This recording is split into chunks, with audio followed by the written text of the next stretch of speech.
The views and opinions expressed on any program are those of the producers and/or the persons appearing on the program and do not necessarily reflect the views and opinions of FRC Media, Bristol Community College, or the City of Fall River.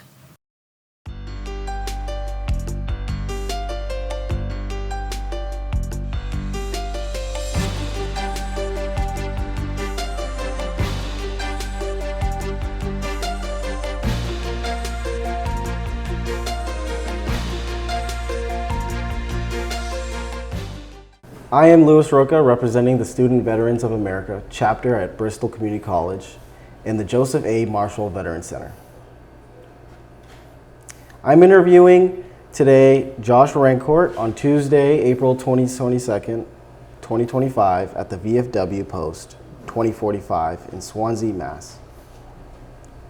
Also present is Steve Rise from the Fall River Community Media, who is operating the camera, and Danny Cosmo, Director of Joseph A. Marshall Veterans Center at Bristol Community College. This interview is being conducted for the Veterans History Project at the Library of Congress. Hey Josh, how you doing? Good, Thanks. how you doing, Louis? Pretty good, thanks for coming. Absolutely, glad to be here. Awesome. So today I just want to talk to you about your service and, things you went through and just your total all veteran experience. Okay, that sounds good. Yeah. So where'd you go to boot camp or basic? I enlisted in 2006, November 2006. I went to basic training at Fort Leonard Wood in Missouri. Pretty much as cold as it can be during the winter, and then I don't know why, but it gets super hot during the spring. Yeah. So what made you want to serve? Sort of lack of opportunity around here. The Fall River area wasn't the greatest back in 2006, and there was a lot of pretty much drugs that was in the area, and I started going down a pretty bad path, and I woke up one day and I was like, this is not where I want to go, and what's the quickest way to get out of here? So the Army it was. Yeah, some of us, myself, I joined the Marine Corps for probably the same reasons, just not much going on in life and find some purpose. Was there anybody in your family that served, influences? Yes and no. On my dad's side of the family, I had my grandfather and my uncle both joined the Army. And on my mom's side, I had a grandfather and my uncle who both joined the Navy. So I kind of was torn between two branches, and I was like, I don't see myself out in the middle of the ocean, so I chose the Army. So in 2006, or my bad, 2006, you show up to boot camp. Yep. How you feel? I really didn't know what to expect. I knew, physical training would be hard. But I was a wrestler in high school, so I had, I was in shape. I wasn't too worried about that aspect. So I was kind of excited, just kind of a new chapter in my life. I turned 18 6 days beforehand, so I was the youngest person there, there wasn't anybody younger. So I took that as way to show the other guys that, I was here for a reason. Yeah, it's cool. So, you go through basic, and what MOS or occupational specialty did you choose? So I was actually military police, so 31 Bravo, which we actually, oddly enough, do our basic training and all our MP training all at the same time. So it went, I think it was total of like 26 weeks or something like that, maybe even more. We started in November, we ended in, I want to say April. So it was a little bit of time there. Yeah. Okay. And then explain to me the pipeline. So after you go through boot camp, you go to the schoolhouse. What did you do? You show up to your unit? No. Still more training. I went to airborne school. Airborne? Yeah, awesome. I went to airborne school. So I left my one station unit training at Fort Leonard Wood. Went to airborne school down at Fort Benning. I was there for 3 weeks, and then I was lucky enough to get a little bit of a break in between where I, chose to not have any leave and went home for a short period of time. I think it was like 10 days or something like that. And me and one of my buddies who lived in Connecticut at the time linked up and we drove down to Fort Bragg. So by this time, were you still motivated? Were you still gung ho? Yeah, definitely. I mean, jumping out of airplanes, I mean, there's nothing like it. So it's interesting because, like, I didn't think that I would be so, what's the word I would use? I didn't think I would be so, I guess the Army word, cool, about doing it, and then, you get to your station, your first unit, and it's like, everything you just learned, forget it. It didn't even matter. You just went through basic training for basically nothing. They're going to reteach you everything you need to know. Right. So were you always into like weapons and shooting and? Yes and no. I didn't have much experience, and I think I had handled a firearm once before the military, so I didn't really have a lot of experience, and it wasn't something that came super natural to me. It took a little bit of training, but once I got the hang of it, it was second nature. So you're at the unit, and they're coaching you up. What rank were you at this time? I got into my first unit. I was an E2, so private second class at the time. E2? Yeah. That's what I went in as. I think I did like a PT test beforehand, and they're like, "Okay, you passed E2." Okay. So it was kind of worked out. It wasn't too bad. So from there, where did you head off to? So we did, I want to say roughly about 4 to 5 months of training, and it was like no holds barred. Like, we are doing combatives every day. We are doing some sort of like shooting range like once or twice a week. It was intense. I actually got to my first unit. They were in the field. So I got there. They're like, "Okay, you're going to your unit. You got 20 minutes to pack to go to the field for 2 weeks." And I was like, "Okay, all right. Yeah. So this is the way it is." So it was interesting for sure. Yeah, and I remember we spoke before. You said you've been overseas. Yeah. You did a deployment. Yep. And how long you stay out there, or where? So we deployed in 07, December 07. We deployed to Mahmoudiyah, Iraq. We were in charge of the Mahmoudiyah district. So basically we oversaw all the Iraqi police stations in the Mahmoudiyah district. So Mahmoudiyah, Yusufiyah, Ludafiyah, had a nickname of the Triangle of Death for a little while there. Just very, very active in like 2005, 2006 time frame. When we got there, it kind of started to sort of mellow out a little bit, but we still had some issues, And what were the issues? Did you guys took contact a lot and? I wouldn't say we had it often, but it was spread out over the area. Different squads dealt with things, but the only significant thing we had was, I'd say, in the spring of 08. It was sort of like a little uprising in protest, and so we got a call that we needed to go to the Iraqi police stations, and basically my entire unit went out to these Iraqi police stations, and we pretty much got a call that said that they were going to try and overtake the Iraqi police stations, and if we weren't out there, then they probably would have, because, no offense to the Iraqis, but they're not going to defend it. They're not going to put their own life in danger to defend what? So we went out there and we made them defend it. So while we were there, my unit, well, my squad that I was in, I was a gunner for our company commander. So we got to go out. We went out every single day, regardless of what was going on. We got there at like, I want to say sort of evening, because they said it was happening at night. We got there in the evening. As soon as we got there, we didn't have any direct small arms, but as the night went on, we started getting some small arms fire. We spent that whole night on the rooftops of the Iraqi police station and the guard towers of the Iraqi police station, catching small arms fire. As the next day hit, it kind of slowed down a little bit because obviously with daylight we can start to see where you are a little bit better. So as the night was coming up, we said, you know what, we had another squad bring us a tripod, and we ended up mounting a 50 cal machine gun to the rooftop of the Iraqi police station because we were like, we're not doing that again. If you guys want to try it, please do. The second night we had a couple pop shots, but it wasn't anything significant, not like the night before. Yeah. So you're in Iraq, you're in the thick of it.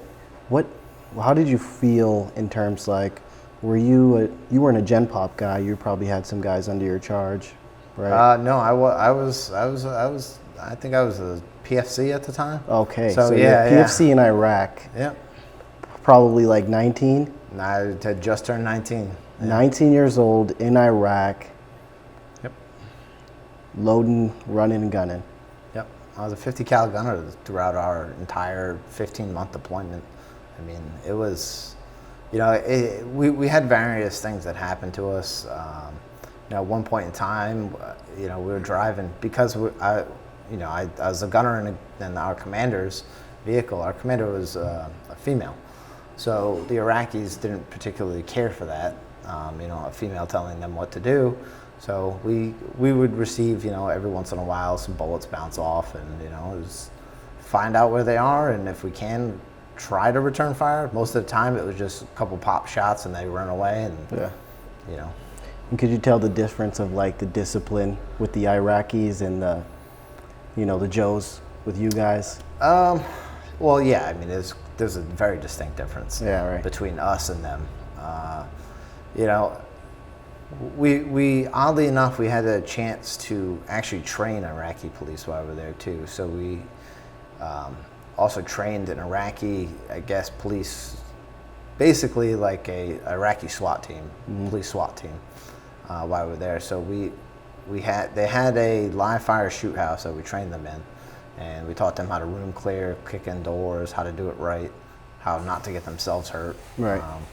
And then we kind of ended up using them as our sort of like the front lines if we were going to go somewhere to try and take somebody or have to go confiscate caches or anything like that. Yeah. So apart from the violence and all the things, was there anything you want to take away from that whole experience that's really memorable that you cherish? Cherish? No. Or maybe you feel like is memorable, like with the boys and. Yeah, I mean, there's definitely some good times. Tell me about them. Tell me about one. With anytime you're in a bad situation with right. The same people for a long period of time, you have some good memories. One of my best friends I've ever had, Brian Atchison, he's no longer with us. Just the memories that you get of them is fantastic. And I remember one time we were in our motor pool doing maintenance on our vehicles, and we got the tires off, and it's like, all right. I think one of the mechanics like, hey, Sergeant Atchison, take the brakes off, and so he's just unscrewing stuff, and he takes them off, and he looks at the pads. He goes, "What's this thing?" We're like, "Those are brake pads," and he's like, "That's what a brake pad looks like?" And like we all just kind of looked at him like, "You're like 27 years old. You should know that by now." So it's just like memories like that, funny things that happen, sitting there playing ping pong because that was the only thing to do, for like 2 hours a day. Because, once you get back from missions, work out, go to the combatives tent, or play ping pong. Right. That was pretty much it. Right. So you said 6 months there? 16. 16 months. Almost 16 months, yeah. 16 months in the heat, 19 years old. Yeah. Then you come home. What's life like? Different. You still have time in your contract left, or? Yeah. Oh, yeah. Very different. Coming back to the States, that was slightly different. I can't speak for all MOSs, but I can speak as being a military police officer. You know, your job isn't done. You know, you don't redeploy and then, you know, infantry, you know, they kind of sit back and go, all right, when's our next training cycle? When do we get to start that? Now it was, we got back, go home for 2 weeks, come back, and then it was MP training, get trained, get on the road and start, you know, going to domestic violence calls and, you know, fights and traffic accidents and, you know, making traffic stops and, you know, pulling the staff sergeant over that just wants to yell at you because you're a specialist that pulled him over and he's going to be late for formation, you know. So, you know, you start doing a whole bunch of other things, but that fight or flight mentality stays in there. And it's interesting how many times you react a certain way to situations. It just stays there because you never get to just kind of decompress. It's just a whole nother set of, you know, issues that arise. Right. You know.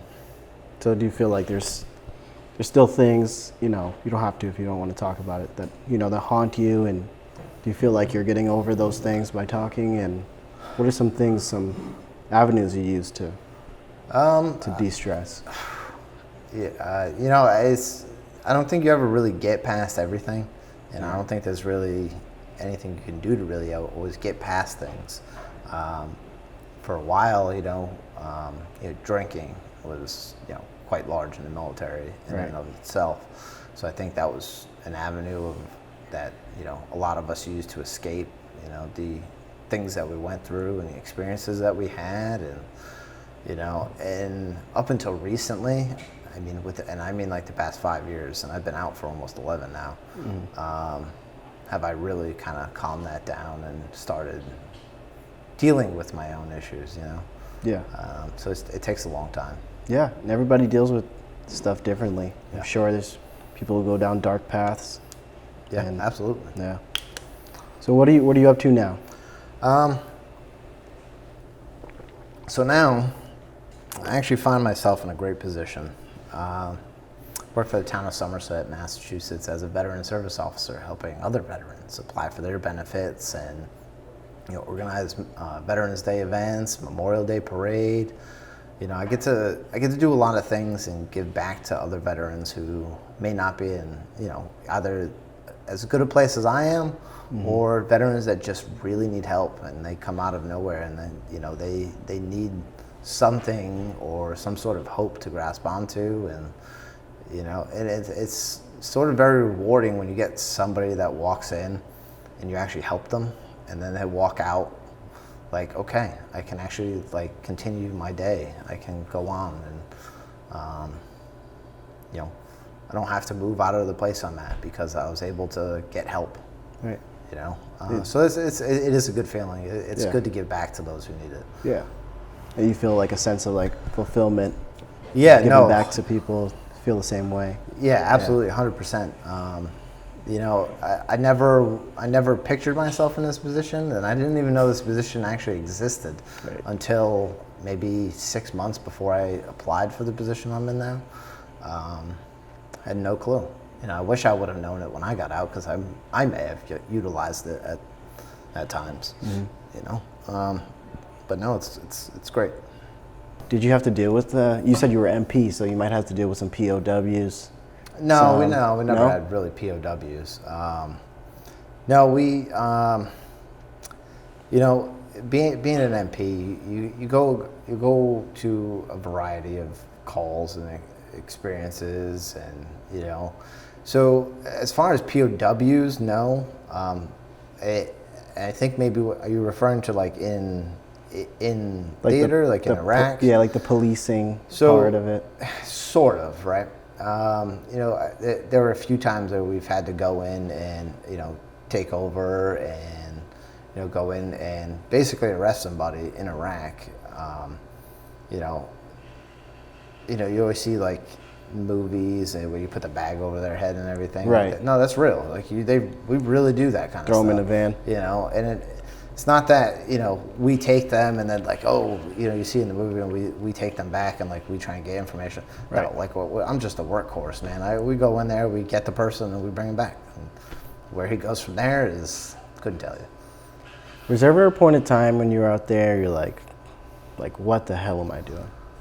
Or you always felt a purpose? Probably the first time we got shot at.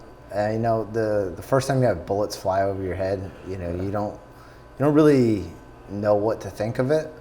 You know, obviously, you do things in training and stuff like that, and you think you're prepared for that, but you know, that first time that it actually happens, I think most people have different reactions. You know, mine wasn't to flight. It was definitely a fight reaction, but it was also like what the hell am I doing here? Like, why did I do this? Who chooses to do this? Right. Like, I joined during an active war. Like, I knew what could happen. Right. You know, but it wasn't. I guess it never got to that point up until it happens. Do you think it's going to happen to you? Mm-hmm. So I think that's kind of my reaction to it is, what is it that, you know, we accomplished? Yeah. Right. You know, I don't know if what we accomplished there. You know, I know that we our unit was fortunate enough to not to have any casualties, so I think that's an accomplishment in and of itself. Great. Yeah. You know, not to say that people didn't get injured or anything like that, but we didn't have any, you know, serious casualties or anything like that. You know, nobody got, you know, seriously hurt. We didn't have any of that, which was, I think, a testament to our training and what, you know, how effective our leaders were at preparing us. I really do. Yeah, and a lot of units they complain about their leadership, their command. So that's cool that. Yeah, which it's interesting. We had a total change of command while we were in Iraq. Like, we deployed with a different first sergeant and a different company commander, and by the time we left, we had a different company commander and a different first sergeant. So, you know, it's always interesting to see that twist and that change of leadership, especially in the middle of a deployment, you know. Mm-hmm. And I know that, you know, it's a request of the Army. You know, it's not like somebody just like oh, I don't want to be here anymore, like, let's leave. No, like, the Army tells you what to do. You don't really get a choice. Right. So yeah, both command teams did a great job.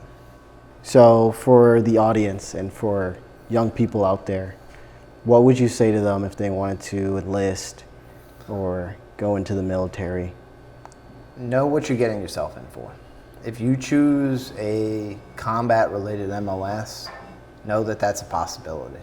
Like, truly know that that's a real possibility that happens.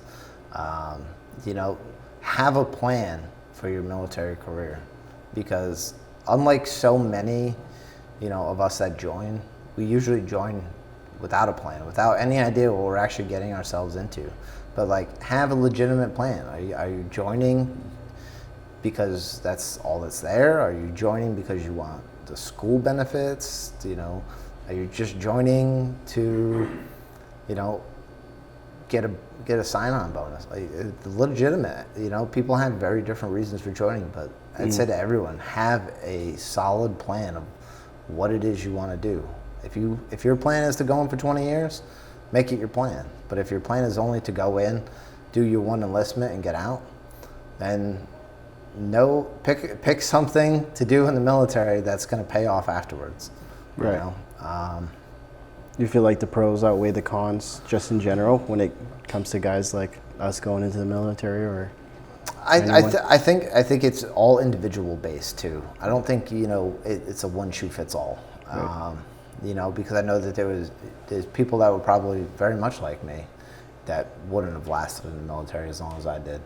You know, I think that there's other people that were probably just like me that went on to do 25 years. You know, reached, you know, rank sergeant major or something. Right.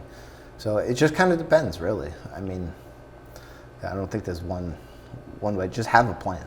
That's my have a plan and know what you want to do. Right, and it definitely takes an incredible type of person to say, I want to go there and I want to fight. I want to do MP. I want to do infantry. Yeah. I mean, combat-related MOSs. I mean, if you don't have the right, mentality for it, it may not be right for you. You know, there's plenty of other things in the military. Just know what branch you want to go into too. I mean, just because you want to do one thing doesn't mean that's what you have to do in that branch. Right. You know, people reclass, people go to different branches. You know, have a plan. If you don't like it, there's always another option. Mm-hmm. Now, do you see or do you observe anything different with like the current generation going in and how they are? And I always wonder that. I think with every generation, it's a different experience in and of itself, right? You know, we go back to, you know, we say World War II is the greatest generation. By all means, the hell that those men and women went through, mm-hmm. very different from, you know, what right. we saw in, you know, the Gulf War. Vietnam, same thing. Different from World War II, different from Gulf War. Korea, same thing. You know, Korea is like in the weird mix of, you know, Vietnam / World War II fighting. So I think every generation has it different. You know, like what there is. You know, looking at today's military, we have more technology. And I think that technology is much more devastating to, you know, the effects of combat and what it can produce versus, you know, almost 16 years ago now, you know what I mean? Right. It's very, very different, very different. Like when we look at the wars now that's going on, there's a lot of technology involved, but it seems that it's always still comes down to the guys in the trench or the guys in the ground. Well, I mean, about that? Yeah, you're always going to need people on the ground, you know. I think that's something that, you know, I think the Army is going to have to look at and going forward in the future and do, you know, what are the needs going to be, you know, in another 5-10 years, you know, where we have just massive amounts of drones, mm-hmm. Airstrikes, all of it, you know.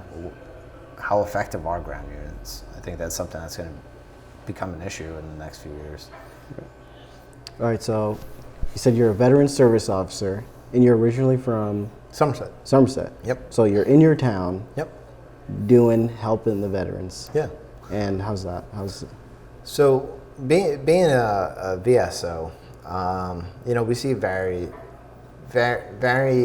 varying issues, right? You could just have somebody that, you know, hey, I just lost my job, I can't pay my rent, you know, but I have another job that I start in a couple weeks, but I can't pay my rent and I don't want to be evicted, you know.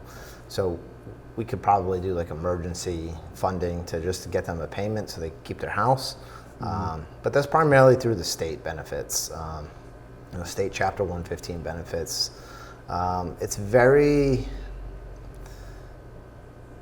strict on its financial requirements. So you have to meet a very strict guideline. If you meet those guidelines, you qualify for it. But it's primarily for like low income veterans and or spouses. And then there's time and service requirements. So it gets very hard to get like National Guard and reservists into that program because sometimes they don't meet the requirements because of time and service.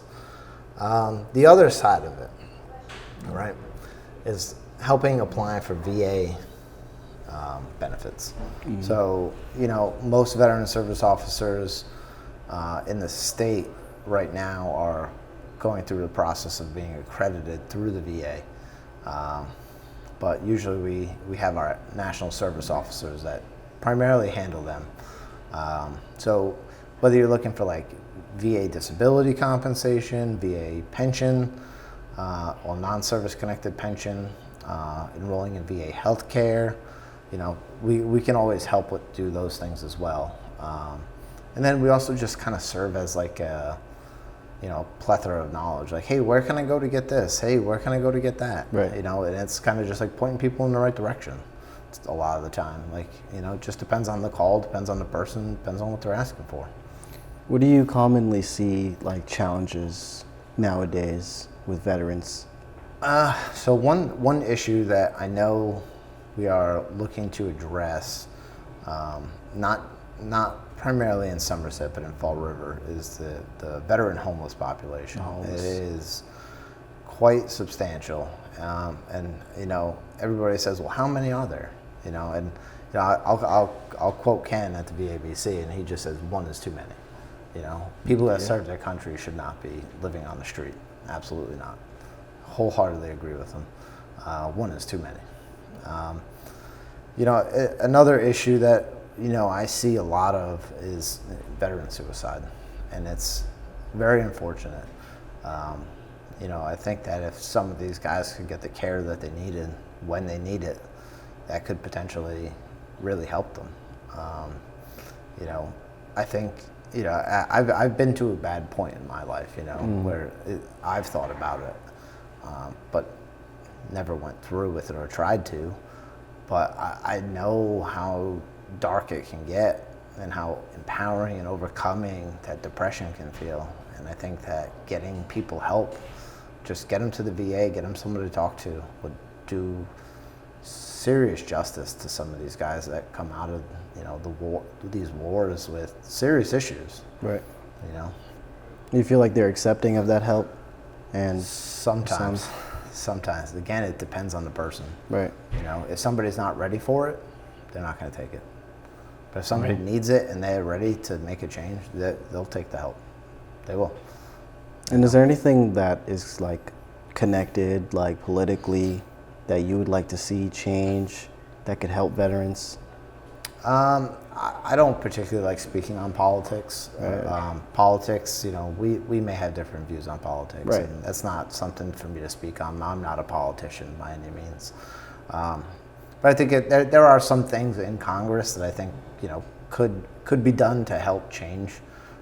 Also at the state level, that could be done to help change, life and quality for veterans. Expanding access to VA healthcare could probably help. Thousands of veterans across every state, or hundreds of thousands of veterans across the country. State-wise, I think trying to find a shelter for veterans, somewhere a veteran can go, like, hey, I need a place to sleep tonight, because it's 12 degrees outside. That's a legitimate that's a legitimate concern. Yeah. Things like that, I think, need to be addressed. And as the veterans, the VSO here in Somerset, is there any projects that you're working on, or things you're looking forward to? So right now, we have Memorial Day Parade coming up. We also have, we're redoing our World War II memorial. So I'm not spearheading that project, but that is in the works, and we're looking for like an October time frame to be completed. Outside of that, I don't have any particular projects on my horizon, just kind of things that pop up and issues that need to be addressed. So I heard that you have a degree in history. That is correct, I do. And where did you go to school for that? So I actually started at BCC. Awesome. I kind of didn't know where to start. I walked actually into the Joseph A. Marshall Center, and one of the people working there was like, "Can I help you?" I said, "Yeah, I need to sign up for school. What do I do?" And she was like, "Oh, fill this form out." I'm like, I don't know. This is end of 2018, like December 2018. Like, I don't know what the hell I'm doing. Yeah. So I fill out the form. I get a letter in the mail a couple weeks later. You're approved. Get your COE for the post 9/11 GI Bill. Go enroll in my classes at BCC, and I start my classes. Originally I set out to be a history teacher. Actually, I always found history interesting, so that was the route I was going to go. Yeah. I ended up doing, I want to say, spring, summer, fall, a spring semester, so a little over a year. At BCC, I transferred to Bridgewater State University to major in double major in education and history with a minor in social studies. I went to Bridgewater. I took 2 education classes. Said this is not for me. So then I just majored in history, and I have a minor in social studies as well. Okay. Yeah. And so that history degree, how do you feel it? How far did it take you? Where do you think? So as far as like a degree goes, I don't necessarily think it matters what you have a degree in, right? Obviously, if you're trying to be an engineer, don't go in there with, a liberal arts degree. You're not going to get anywhere with that, right? There's Right. very specific degrees for things. But as far as like, getting a job doing what I'm doing, right? I think having a bachelor's degree gets your foot in the door, right? They go, hey, he's done something, he's gone somewhere. He's a veteran, he has a bachelor's degree, he's accomplished things. He's, he went through the processes, right? I think that's where it gets you, realistically. I know people say that a bachelor's degree is like an associate's degree now, because a lot of people have a bachelor's degree, right? It's not the same thing. Right. It's not. Bachelor's degree is still a bachelor's degree, right? But it opens the door for you to get in somewhere, right? Like I said, like if you have a very specific degree in something, well, pursue that, But you can't just have a degree in something and be like, I want, $100,000 a year. It's never going to happen in your first year out, unless you have, again, a very specific skill set in what Right. you're doing. But yeah, that's what I have a degree in, is history. As far as what it does for me in this position, not exactly a whole lot, but I do have a better understanding of what maybe veterans have been through in their life, understanding, the wars and stuff that, veterans have gone through and participated in. Those are the things that I can relate to my history degree. I see something in a book and I talk to a veteran about, let's say, Vietnam or Korea, or there's a couple World War II guys left. Yeah. I get to talk to them about their World War II experience, and I read about, let's say, the Battle of the Bulge, right, in World War II. We held the 100th birthday party at Clifton Rehab Center for a World War II Battle of the Bulge medic. We got to talk to him for a little while, and he was like, and he told us all about it. So like seeing those things are really cool when I get to connect them to what I learned versus the human experience. Those are very cool to connect. All right. Lastly, for our viewers, is there anything you'd like to say? Any remarks about you, your veteran service? The only thing I would say about veteran service is, like I said earlier, have a plan when you join the military. Know what it is you want to do, right? And when you get out, go to school. I tell every single veteran that I see, if they still have an opportunity to go to school, because it will help you immensely later on in life. I know that now, veterans getting out now, the GI Bill can't expire. Right. But if I could have gone back to tell some of those guys years ago to use their GI Bill, they should have used it. It's a great opportunity, and it's a great benefit that I think is highly underutilized. Okay, well, thank you, Josh. Thank you very much. Thank you.